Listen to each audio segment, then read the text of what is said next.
Muy buenos días.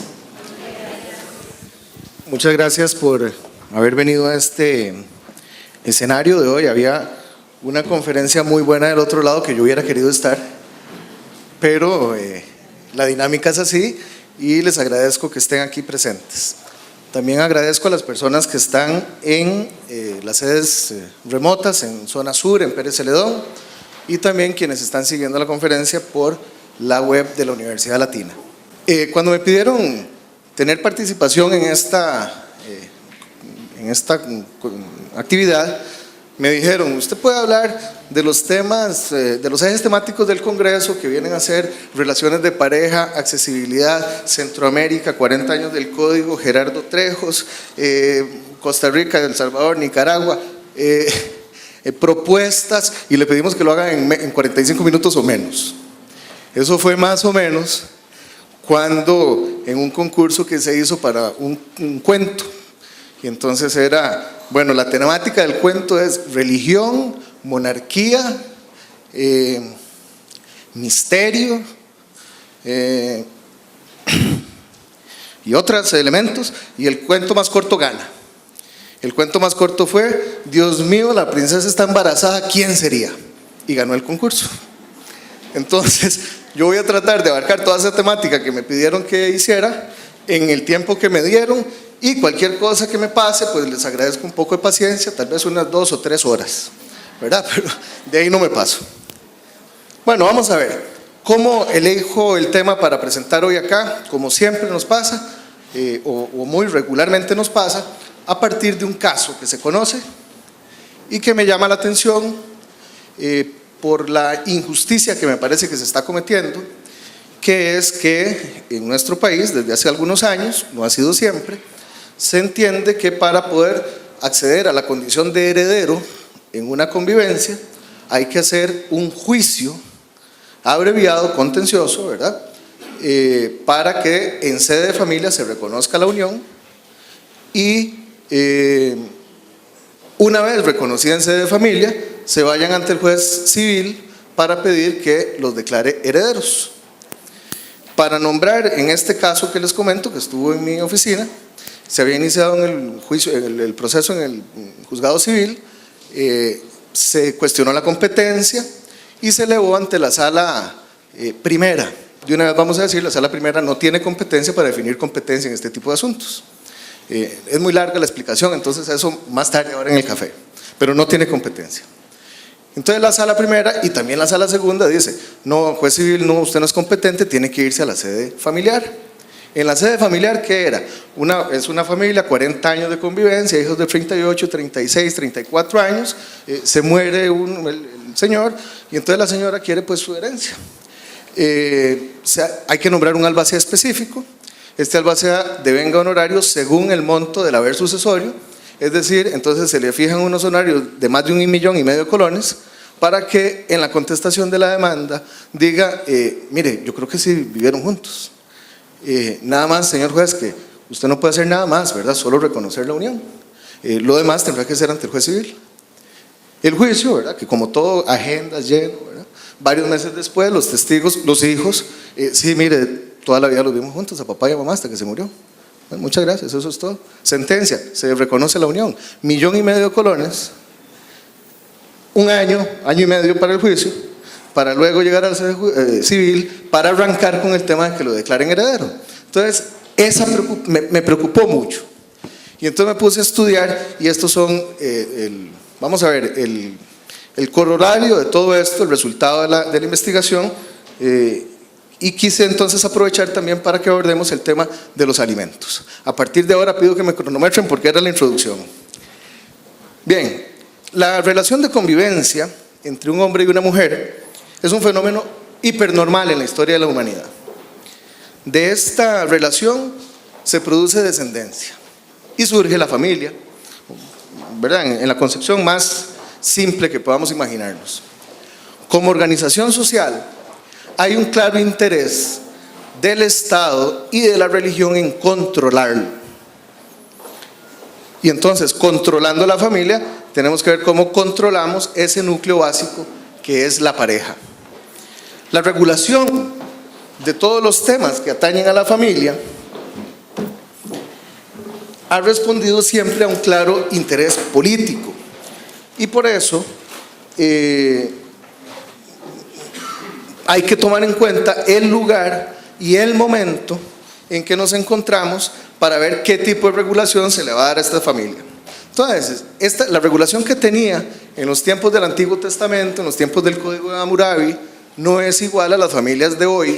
Y tenemos que decir que hoy, en el siglo XXI, no es igual una familia aquí en Costa Rica o en Nicaragua o en Salvador que una familia en un país islámico fundamentalista, que un país de otros lados. Entonces hay distintas realidades y todas ellas son familia. Por eso es que yo coincido tanto con esta frase con la que abrió la doctora Encarnación Roca, que actualmente es magistrada del Tribunal Constitucional de España, en un congreso que estuvimos en el año 2006. Ella dice, mire, hablar de familia en el sentido jurídico no es nada fácil, porque suele confrontarse ideologías, y cuando se confrontan ideologías, entonces es muy difícil ponerse de acuerdo. Y en segundo lugar, porque cualquier documento que se haga, si es muy específico, tiende a quedar entonces muy rápidamente obsoleto. Entonces vamos a ver, en los tiempos del Código de Hammurabi, del Antiguo Testamento, predominaban sistemas familiares poligámicos. Recordemos, en el Antiguo Testamento, Abraham tiene a su hijo Isaac con Sara, su esposa, y a su hijo Ismael con Agar, su concubina. Y no estaba mal, eso era la forma de la época. El Código de Hammurabi decía, si uno tomó por mujer y no fijó sus obligaciones, esta mujer no es su esposa. Entonces eso se entendía como que para que existiera un matrimonio tenía que haber un contrato.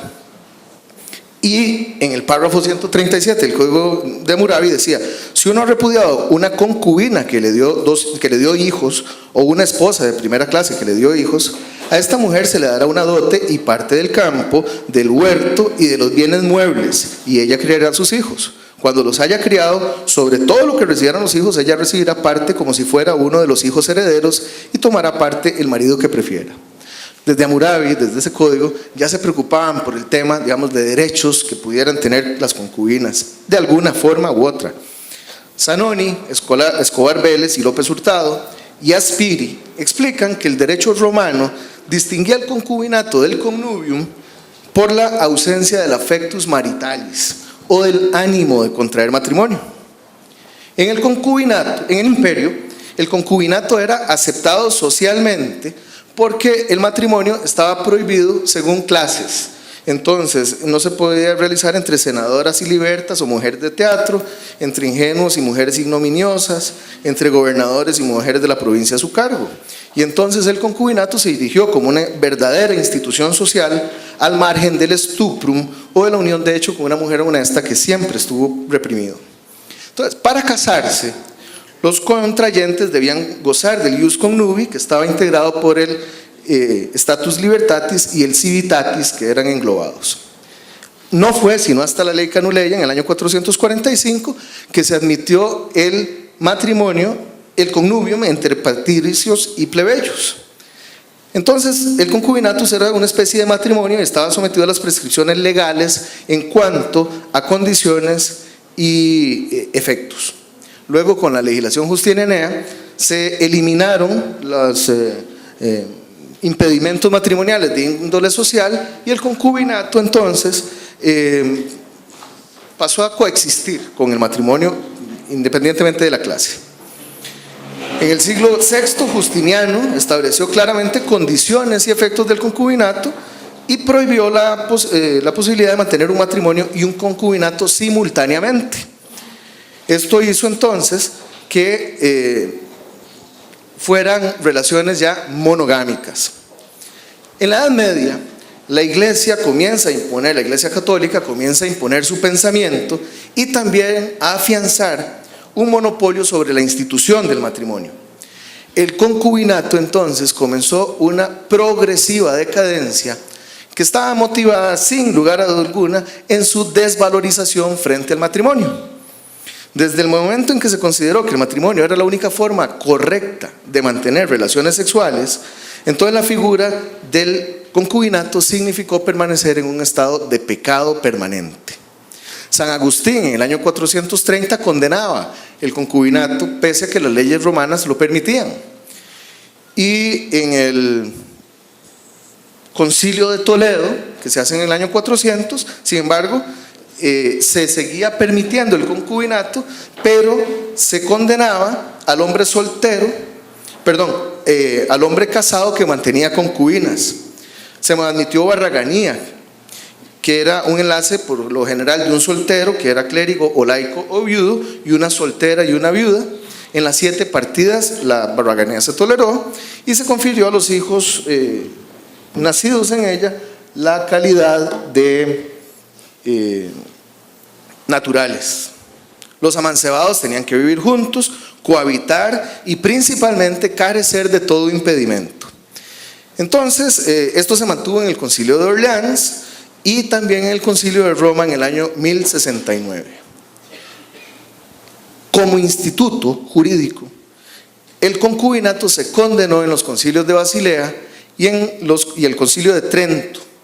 Aquí el matrimonio se elevó a una calidad de sacramento y al concubinato se le infundió una calidad de anatema, que significa que incluso, ¿verdad?, la persona que convivía con otra sin estar casado podían ser castigados por los tribunales del Santo Oficio, por la Inquisición, incluso a penas de muerte en la hoguera. Al día de hoy, en el Código de Derecho Canónico no es delito, no es anatema, pero sigue considerándose como una ofensa a la dignidad del matrimonio y como un pecado en contra del 6º mandamiento. Esta forma del Concilio de Trento de considerar al concubinato permaneció hasta la Revolución Francesa. Pese a ello, pese a que se produjo la separación de la valoración religiosa en la regulación civil, la influencia de la Iglesia era bien notoria. Y de Napoleón nos llega, era una frase muy conocida, la practiqué con mi esposa que sabe francés, vamos a ver cómo me sale: Le concubin se passe de la loi se davantage de. Sonó bien, ¿verdad? Muy bien. Los concubinos ignoran a la ley, entonces la ley se desentiende de ellos. Y fue tan fuerte esta negación a cualquier figura del concubinato que cuando Cambaceres intentó proteger a los hijos nacidos de estas relaciones mediante alguna forma de reconocimiento, Napoleón dijo: la sociedad no tiene interés en que sean reconocidos los bastardos. Entonces hay una absoluta negación legal a la figura del concubinato. Y no nos debe sorprender entonces que en los códigos civiles de Latinoamérica, que se inspiran en el Código francés, no se haga ninguna referencia a la figura del concubinato. En Costa Rica, la Constitución Política del 49 trajo una normativa completamente innovadora para la época, que fueron los derechos y las garantías sociales. En cuanto al deber del Estado de proteger a la familia, es notoria la influencia que tuvieron la Declaración Americana de Derechos y Deberes del Hombre y la Declaración Universal de los Derechos Humanos, que se aprobaron en mayo y en diciembre del 48 en Bogotá y en París respectivamente. El artículo 51 de nuestra Constitución se refiere a la protección de la familia como un elemento natural y fundamento de la sociedad, y dice que por ello tiene que ser protegida por el Estado. Y en el artículo siguiente, cuando se habla del matrimonio, se discutió, es también conocida, digamos, el debate que se hizo cuando el diputado Ortiz, había una propuesta que decía: el matrimonio es la base legal de la familia, y el diputado Ortiz dijo: no, pero es que esto significa ignorar otras formas de familia y colocarlas entonces en un estado de ilegalidad que el Estado no podría proteger. Y se negoció y entonces se llegó a una fórmula pacífica que era: el matrimonio es la base esencial de la familia.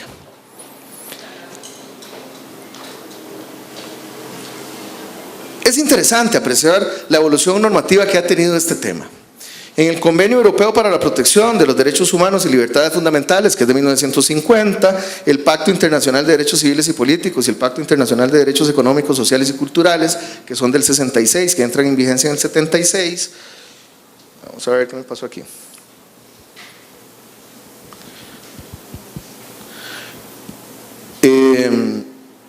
en la Convención Americana de Derechos Humanos del 69 y el Protocolo de San Salvador del 88, que entra en vigencia en el 99, coinciden en reconocer que todo hombre y toda mujer tienen derecho a fundar familia. Y en la mayoría de estos instrumentos se dice que tienen derecho a contraer matrimonio. Entonces, en un primer momento, al estar seguidos uno del otro, se entendía que el derecho a fundar familia se ejercía a través del derecho a casarse. Pero vino la Convención sobre la eliminación de todas las formas de discriminación en contra de las mujeres, que se promulgó en el 79, estamos ahora sí muy cerca en la historia, y en este instrumento se dice que la expresión discriminación contra la mujer denotará toda distinción, exclusión o restricción basada en el sexo que tenga por objeto o por resultado, que es muy importante esto, menoscabar o anular el reconocimiento, goce o ejercicio por la mujer independientemente de su estado civil, sobre la base de la igualdad del hombre y la mujer, de los derechos humanos, de las libertades fundamentales.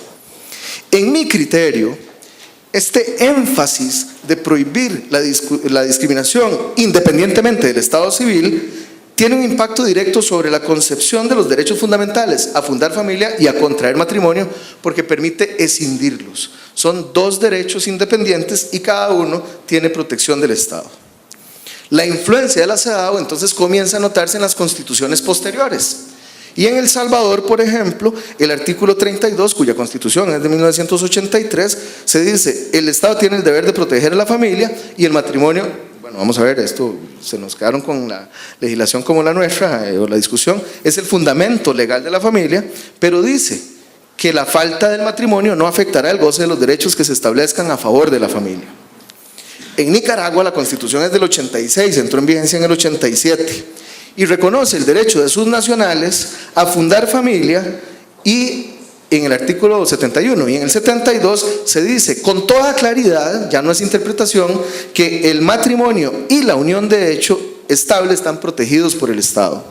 Y sigue entonces un desarrollo y llegamos a la Constitución del Ecuador de fecha reciente, que en el artículo 67 dice se reconoce la familia en sus diversos tipos.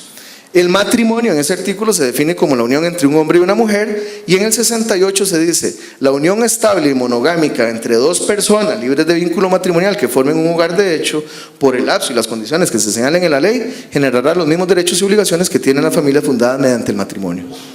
La salvedad que hace esta Constitución en particular es que dice: menos en la adopción, porque la adopción es solamente para la convivencia entre hombre y mujer. Si la convivencia es entre dos hombres o entre dos mujeres, no tienen derecho a adoptar, pero todos los demás derechos sí los tienen. Entonces podemos advertir una evolución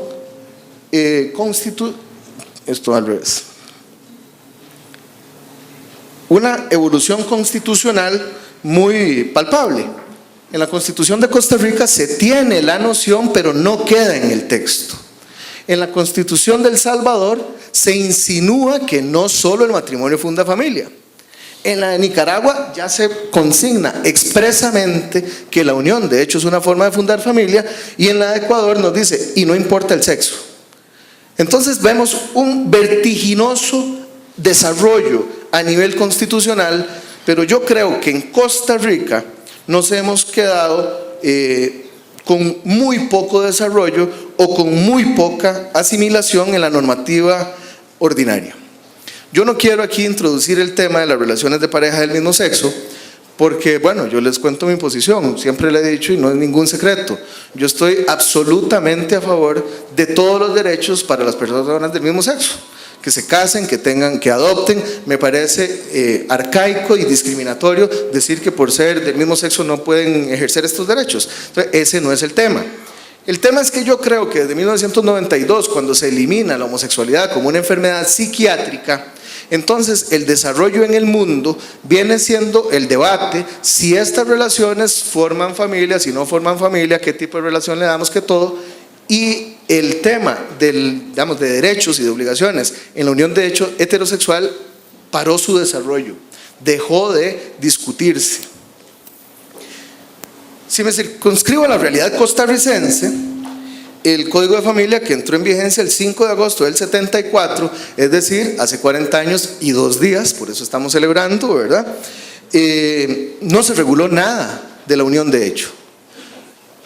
Y no nos debe extrañar que no se haya regulado porque el código es del 74, ya les he explicado un poco esta evolución, y máxime si tomamos en cuenta que, digamos, el presidente de la comisión legislativa que lleva este proyecto fue el homenajeado póstumo de este congreso, el doctor Gerardo Trejos, y don Gerardo se doctoró en Francia.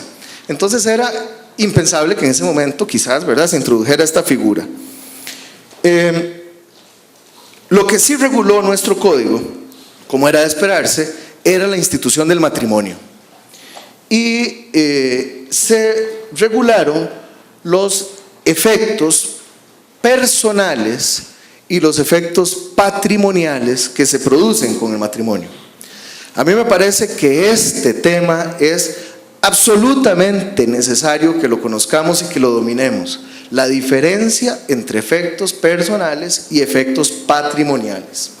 Por efectos personales podríamos decir que son estos que se producen entre los esposos, ¿verdad? Fidelidad, mutuo auxilio, respeto, deber de convivencia, pero además va a haber temas jurídicos trascendentes hacia afuera, la facultad de abstención para declarar en un juicio penal, la posibilidad de constituirse en heredero, ¿verdad? La posibilidad de adoptar conjuntamente.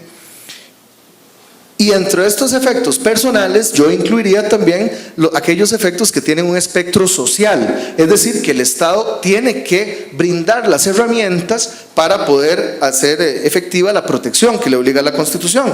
Entonces podemos mencionar la seguridad social, que incluye no solamente la posibilidad de asegurar el cónyuge, sino también de visitarlo en los hospitales e incluso de retirar el cuerpo cuando el cónyuge fallezca.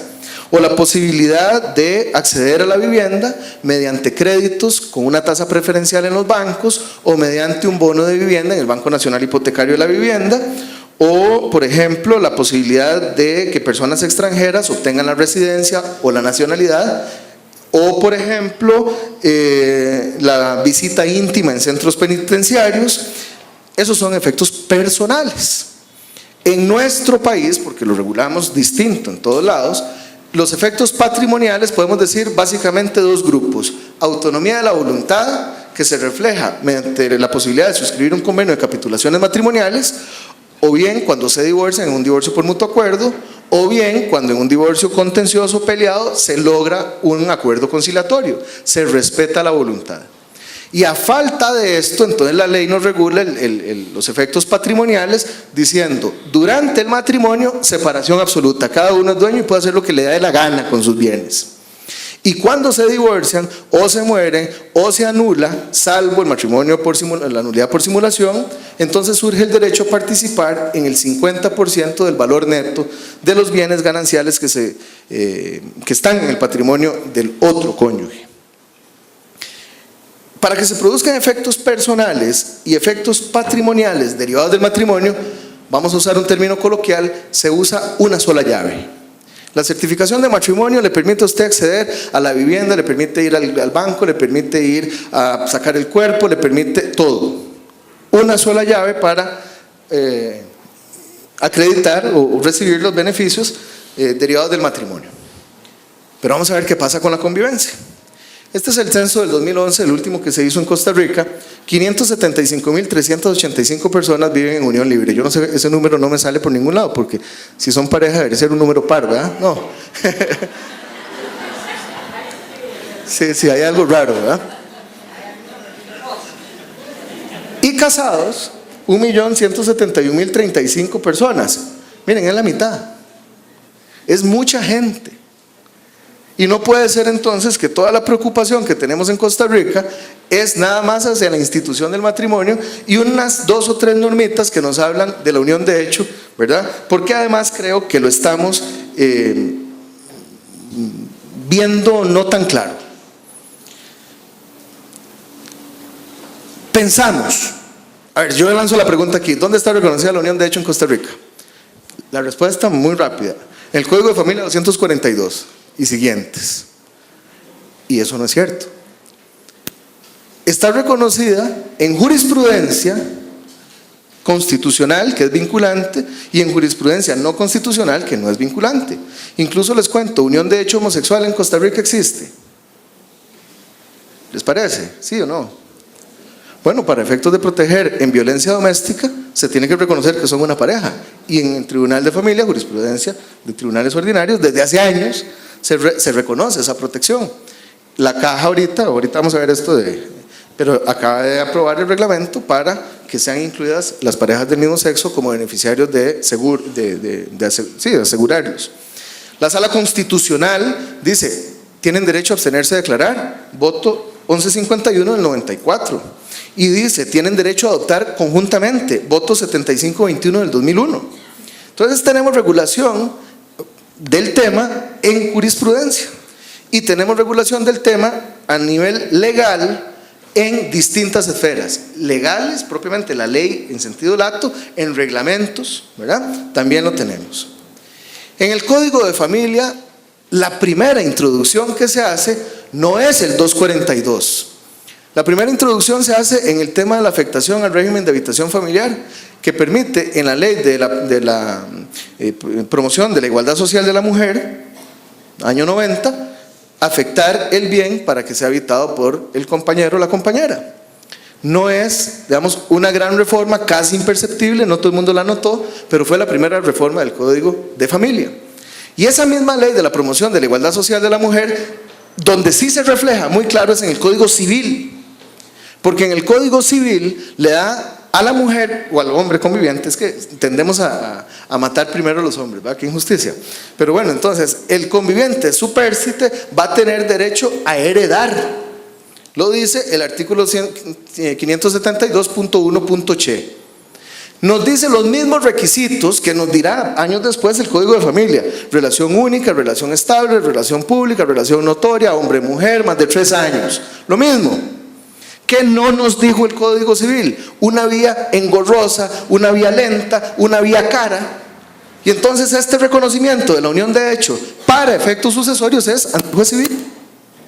Se le acreditan las condiciones, nada más, mera constatación. Después,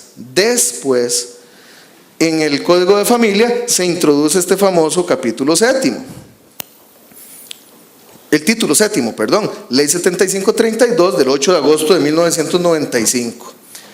Quise hacer énfasis en la historia para entender por qué no se ha regulado, vamos a ver, si no a brincos y a saltos, a poquitos. Tenemos que entender la historia para entender qué es lo que está pasando hoy. Y quise hacer énfasis en la noción clara, diferenciada de efectos, porque el legislador nuestro no nos engañó. El legislador nuestro en el artículo 242, los mismos requisitos que ahora dijo, dice, va a producir los efectos patrimoniales propios del matrimonio formalizado legalmente al finalizar por cualquier causa. El artículo 243 nos dice, para los efectos indicados en el artículo anterior, es decir, los efectos patrimoniales, vamos a ir a un juicio contencioso. Y es muy simple. Vamos a ir a un juicio porque no hay acuerdo. Si un par de convivientes decide separarse, están los 2 carros a nombre de él y dicen, mira, un carro para cada uno, sí, ¿qué hacen donde el notario? Cuéntenme. Traspasan el carro. No van a pedir un reconocimiento de una unión que si ya se pusieron de acuerdo. Entonces, la vía contenciosa está pensada precisamente porque no hay acuerdo y vamos a ir a este proceso de conocimiento. 244 dice, el reconocimiento judicial de la unión de hecho retrotraerá sus efectos patrimoniales a la fecha que inició la unión. Entonces los artículos 242, 243 y 244 tienen un hilo conductor evidentemente claro: efectos patrimoniales. En el Código de Familia se reguló un efecto personal, que es el tema de los alimentos, artículo 245. Y entonces nos dice, después de reconocida la unión, los convivientes pueden solicitarse pensión. Cuando la convivencia termine por un acto unilateral injustificado, entonces el otro puede pedir una pensión. Entonces tenemos dos situaciones: los convivientes en la relación y la convivencia ya terminada. Igual que el matrimonio. En el artículo 170 el Código de Familia dice que los cónyuges se pueden pedir alimentos aunque no estén separados. Y también en el 57 el Código nos dice que no se puede conceder alimentos al cónyuge que es declarado culpable. Es exactamente lo mismo el artículo primero, el párrafo primero al 169.1 y el párrafo segundo al artículo 57. Lo regula igual. El legislador no dijo cuál es la vía en donde se debe solicitar el reconocimiento de la unión de hecho para efectos alimentarios. Para efectos patrimoniales sí lo dijo, pero para efectos alimentarios no. Entonces, ¿qué es lo que pasa? Al día de hoy, ¿alguien conoce una demanda de alimentos de una conviviente? ¿Por qué no? Es francamente difícil que una conviviente pueda gestionar el pago de alimentos. Para ella, por supuesto, para los hijos no estamos hablando de la relación de pareja. A nosotros, en una falsa ayuda en materia de alimentos se dice: no señora, usted no necesita abogada, ¿verdad? Es como que un médico le diga: no señora, usted no se preocupe, aquí está la gasa, aquí está el bisturí, ¿verdad? Aquí está la anestesia, vaya y se opera, no necesitamos, es una operación sencilla. Entonces aquí le decimos a la gente: mire, no necesita abogado. Entonces la señora va a un juzgado y le dice: mire, es que yo convivo con un señor y tengo mucha hambre porque él se gasta la plata en lo que sea. Y entonces un auxiliar, ¿verdad? Un técnico judicial que está ahí atendiendo público, le dice: no señora, aquí no se puede. Entonces la señora se retira de la oficina sin respuesta a su necesidad, ¿verdad? Por alguien que ni siquiera era juez, ¿verdad? En mi opinión, esa negación al acceso a los alimentos constituye un serio ataque a los derechos fundamentales. No se puede dejar de apreciar que en el derecho de alimentos se concentran una gran cantidad de derechos humanos. La comida como tal, los alimentos en sentido lato, la vivienda, la salud, el vestido. En Costa Rica nos enorgullecemos de presentarnos al mundo como un Estado que reconoce los derechos fundamentales de sus ciudadanos, pero en este tema tenemos que reconocer que la calificación es deficiente. ¿Qué considera muchísima gente y en foros ya jurídicos? Se considera que para poder gestionar el cobro de alimentos en una relación de convivencia, primero hay que ir al juez de familia. Hay que pedir el reconocimiento de la unión. Y después de 2 o 3 años de juicio, entonces ahora sí vaya y pide alimentos. Lo grave, vamos a durar mucho tiempo en resolver esto, y los alimentos tienen una naturaleza perentoria sin ninguna duda. Y yo apuesto lo que sea, estoy un poquillo corto de plata, hagamos una apuesta por favor, ¿verdad? Si gano, me la depositan. Yo creo que nadie va a ir a hacer un juicio si la relación está viva. Van a ir a hacer el juicio cuando la relación ya terminó.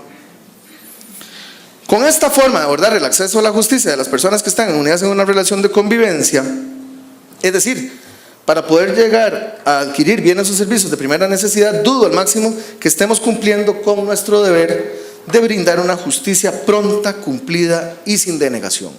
Esto es el derecho a la tutela judicial efectiva.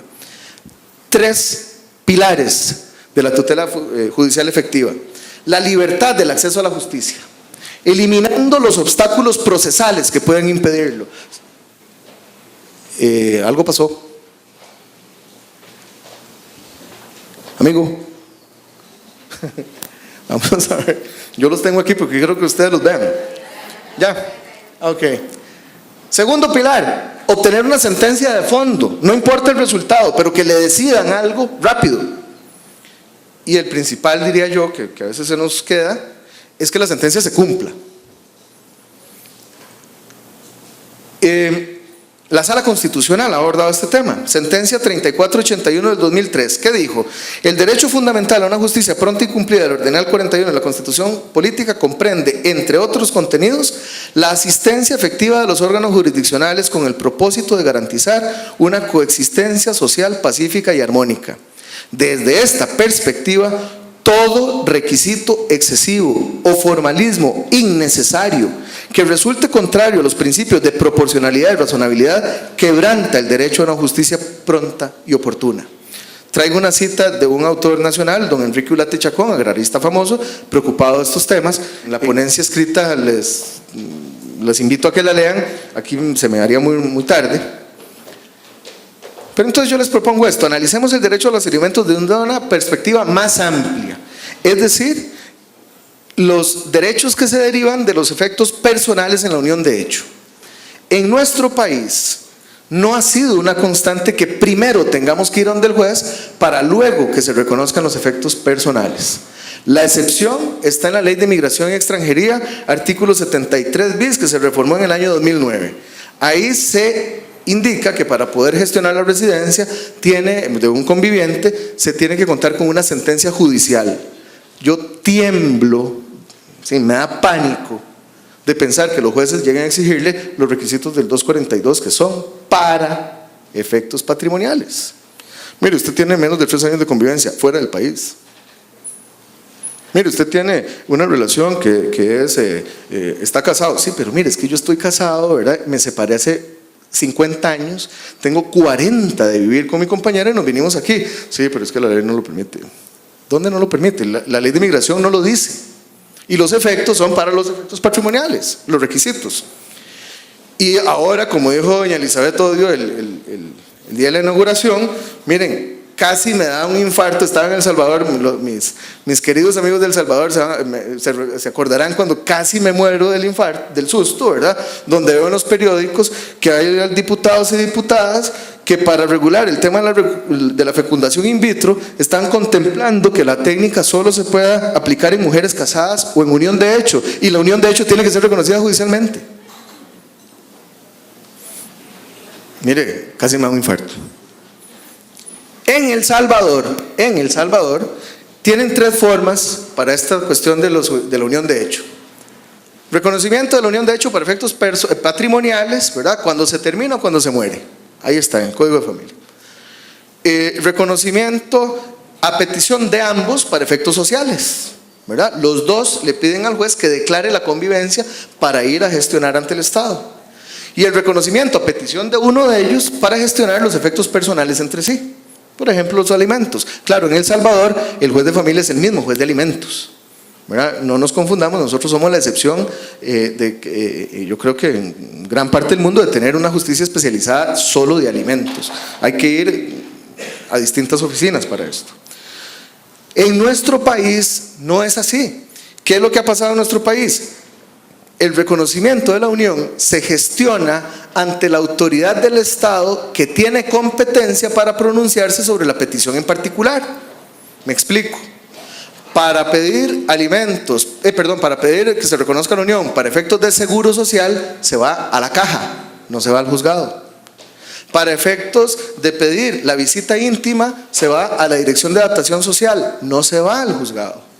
Para pedir el crédito, se va al banco, no al juzgado. Para pedir el bono de vivienda, se va al BAMBI, no al juzgado. Entonces, el reconocimiento es para un efecto específico y se agota en el acto. Ni siquiera en el plano judicial hay que ir siempre al juez de familia. Señora, levante la mano por favor, jura decir la verdad. Esta persona que está aquí acusada está enfrentando un juicio por homicidio. Usted tiene que decir la verdad, solo la verdad y nada más que la verdad. Yo no sé cómo es que hacen, ¿verdad? Levante su mano derecha y le dice a la señora: a ver, es que yo vivo con él. Ah, bueno, señor fiscal, señor defensor, vamos a suspender el juicio 4 años mientras van a la sede de familia a ver si se reconoce la unión. No, ¿eh? Ahí mismo, una mera constatación. Se constata y se le advierte que tiene derecho a abstenerse de declarar. En el tema de la adopción es parecido. Entonces, igual pasa con los efectos negativos. Por ejemplo, para ir a la cárcel, hay una sentencia de la Sala Tercera muy contundente, ¿verdad? Donde el Tribunal de Apelaciones dice: no, el homicidio es simple porque no tenían más de 3 años de convivencia. Y entonces viene la Sala Tercera y le dice: no, mire, aquí nosotros tenemos un homicidio calificado por conviviente. Para efectos patrimoniales tienen que ir al juez civil, al juez de familia, perdón, y tienen que demostrar esos requisitos, pero eso es para efectos patrimoniales. Este homicidio es calificado, ¿verdad? Igual para que se pierda el derecho a recibir pensión, ¿verdad? 173, si la excónyuge recibe alimentos, una de las causas que exonera de la obligación es la convivencia. Entonces, ¿qué le va a decir el juez de alimentos? Bueno, vamos a mantener la pensión alimentaria durante los próximos 3 años, ¿verdad? Señora, usted siga conviviendo con este señor, pero también recibe alimentos de su marido porque todavía no se ha reconocido la unión. No, es cuando comienza, ¿verdad? Entonces, hay grandes diferencias. como de lo que se trataba, y me dijeron en esta actividad que fuéramos propositivos, yo les traigo esta propuesta. ¿Por qué no comenzamos a analizar la posibilidad de que la unión de hecho se verifique ante el juez de alimentos directamente? Y quiero ir más allá. La CEDAW nos obliga a hacer asuntos sencillos, a no ir en contra de las mujeres. Entonces basta que una señora, por ejemplo, mediante una declaración jurada diga yo convivo con él, y que sea el demandado el que tenga la carga de la prueba, ¿verdad?, de demostrar que no hay convivencia. Ustedes me dirán, pero es una injusticia, porque cuando hay sentencia, entonces la señora va a tener que devolver los alimentos. ¿Y cómo hacer? Lo que ha recibido en calidad de cuota provisional. Y yo les digo, ¿y por qué no nos preocupamos por todos los alimentos que no pagan los que sí tienen la obligación? Hemos durado años tolerando la mora y nadie se preocupa por la devolución y más bien todo el mundo, hay que devolverles. Igual se le devuelve a la señora, si se demuestra que no, tendrá que devolver los alimentos. No tenía derecho. Pero les aseguro que en este tema, mi experiencia, como con las investigaciones de paternidad, ¿verdad? Mire, mi papá es Keylor Navas, le van a decir ahora a todo el mundo, ¿verdad? Estoy seguro que no. Las mujeres señalan al papá verdadero en el 90%, ¿cómo es? Bueno, es un porcentaje elevadísimo. Ahora, el 76% no son del que dice, perdón, son del que dice. Hay un 24% del que no es. Lo que pasa es que los que señalan sí tuvieron toda la posibilidad de ser los papás. Ahora con el ADN es que no, ¿verdad? Pero los hombres nos vanagloriamos, ¿verdad? Parte de nuestras grandes honores, ¿verdad? Reunión de trago, los hombres, mira, mamá, estuve con 3 anoche. Y el otro le dice, y yo con 4. No lo creemos, ¿verdad? Pero si una mujer dice, mire, estuve con 2 en un lapso de un mes, las mismas mujeres, ustedes saben lo que les dicen. Yo no quiero decirlo aquí porque me están grabando. Pero son las mismas mujeres las que se tratan mal, ¿verdad? Entonces igual que en el tema de la afiliación, aquí estoy seguro que las señoras van a decir, mire, yo vivo con él y sí, lo juro. Y tendrá que venir una inversión de la carga de la prueba. El segundo tema, ya vamos aterrizando para irme, ¿verdad? En el ámbito sucesorio me presenta la involución, ¿verdad?, el retroceso que se produjo, porque pasamos de la simple constatación de los requisitos del 572.1.che del Código Civil, otra vez no hemos visto esto,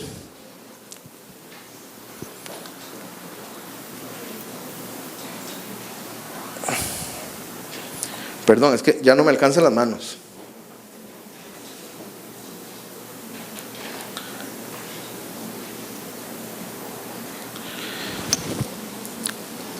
A todo un proceso, pasamos de esa simple constatación a todo un proceso declarativo, ¿verdad?, con todos los gastos de tiempo y de dinero que esto implica.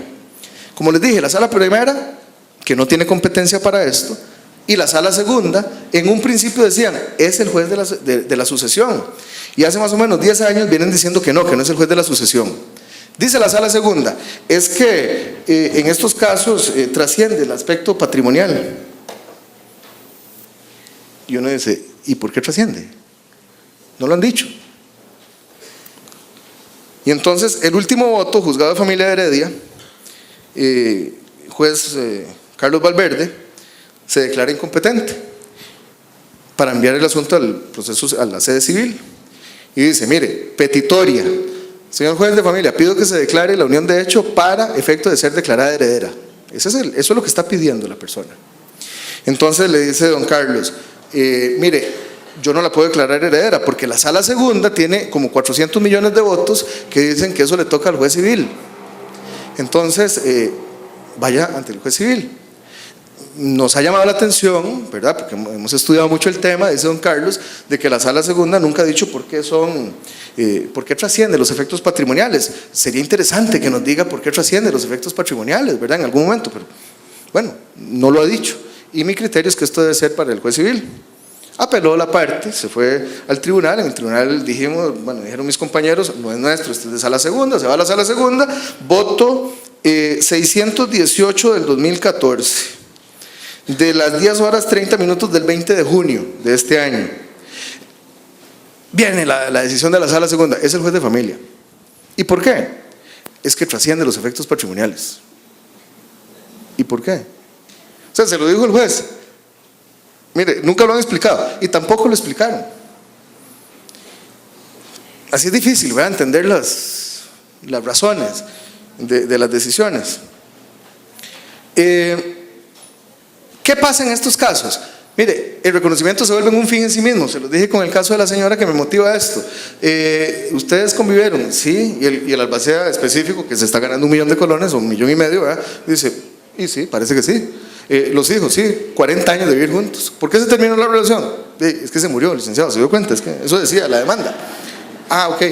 Bueno, entonces reconozco la unión. Bueno, muchas gracias. Perdón, tienen que ir otra vez al juez civil para que los declare herederos.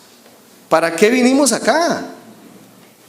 ¿No es más fácil que el juez civil verifique eso? Que el juez civil verifique que estaban en convivencia, una convivencia única, estable, notoria, por más de 3 años, que eran hombre y mujer, y ya. Ayer hablaba con doña Ida Kemelmacher y me dice, a ver, para excluir un heredero, ¿verdad?, qué sé yo, la indignidad o el tema, ¿se van a familia? ¿O nos quedamos en civil? No, en civil. Entonces, o sea, el juez civil le puede quitar la herencia a una esposa, sí, pero no le puede dar la herencia a una compañera. No, y me dice, no entiendo. Yo dije, yo tampoco. Mire, tenemos que estar claros en algo. Esto es cuando el conviviente que se muere es el que tenía el patrimonio, porque el derecho del conviviente supérstite es a heredar, ¿verdad? No es el caso del que se muere, es el que no tiene el patrimonio, es decir, el vivo tiene los bienes, porque en este caso, que aquí sí está claro, la demanda se tiene que presentar contra la sucesión, ¿verdad? La sucesión tiene que presentar la demanda contra el cónyuge supérstite para que se declare que la mitad del valor de sus bienes constituyen el haber sucesorio. Entonces, esa pretensión sí prescribe. Sí caduca, tiene un plazo de caducidad de 2 años, tenemos que tener seguridad jurídica, pero alguien se atrevería, pregunto yo, porque ya ahora no sé de veras cómo se resolverían los casos en el aire, ¿verdad? Alguien declararía caduca la unión de hecho porque la convivencia se terminó hace 5 años por muerte, en esto para ser heredero.